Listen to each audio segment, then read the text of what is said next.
We're going to toss out to Jamie. Jamie, how are you doing? Speaking of struggling, although the score looked better than it was, your Alabama Crimson Tide, what did you think? Man, I guess Alabama defeated South Florida 42-16. It still doesn't feel like it. But here's a really incredible stat from that game, Yates.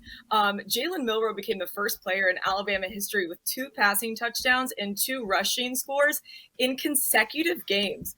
With the talent we've had at quarterback, to see that stat, that's a little surprising. But, the guy is really just putting together a great Heisman campaign there. But, you guys, that was a 1-point game for the majority of the time. It's kind of like if you've been in a relationship with a guy for like 3.5 years and he still hasn't proposed, and you're like, when is it going to happen? Why hasn't it happened? It has to happen. There's no way this can't happen. And then all of a sudden you get like a 4-carat ring and Bora Bora, and you're like, see, I knew I had nothing to worry about.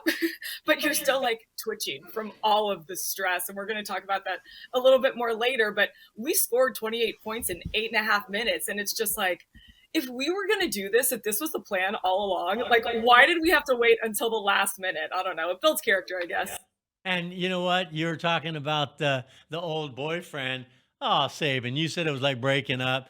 They still honored him. What did it mean to you? Look, we got some footage of him walking down. Now it's Saban Field. That's pretty cool. Someone that just retired. The guy's a legend. He's the GOAT. Very impressive. What were your thoughts when you saw this? Yeah, it's really a commemoration of the joy and excitement that Alabama fans have been able to experience over the last 17 years because of Nick Saban.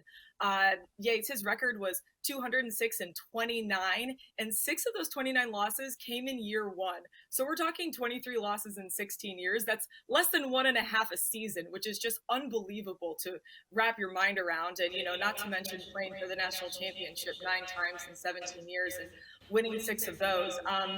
Like I said last week, it's still really bittersweet for me, especially seeing all the video messages from his former players that they put together on College Game Day. It was just a really, really special day. And I'm glad we didn't lose that game.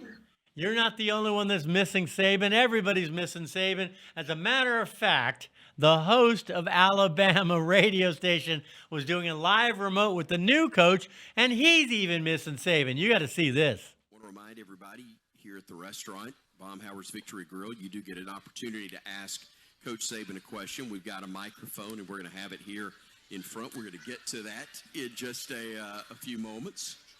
What did I say? Did I do it already? Hey, he's everywhere. I'm sure he's in here. I was looking around trying to find him. Okay, so I don't know who had it in the office pool, but let the record show 6:46 on September the 4th. I finally did it, and I apologize. You don't have to apologize. Oh, gosh. Well, Okay, I'll tell you what. Even the host messed up already in the first week.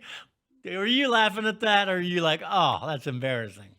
Yeah, no, I mean, he was saying one name for 17 years. And, Kalen has done such like a strong yet graceful job for me. Like every time we've gotten a response from him when their names are mentioned in the same sentence. But I also think Chris Stewart, who's the host of Hey Coach, did just flawless in cleanup there, apologizing and then making like a soft joke, acknowledging that it was probably inevitable at some point that was going to happen. So 10 out of 10 here for Chris Stewart's response.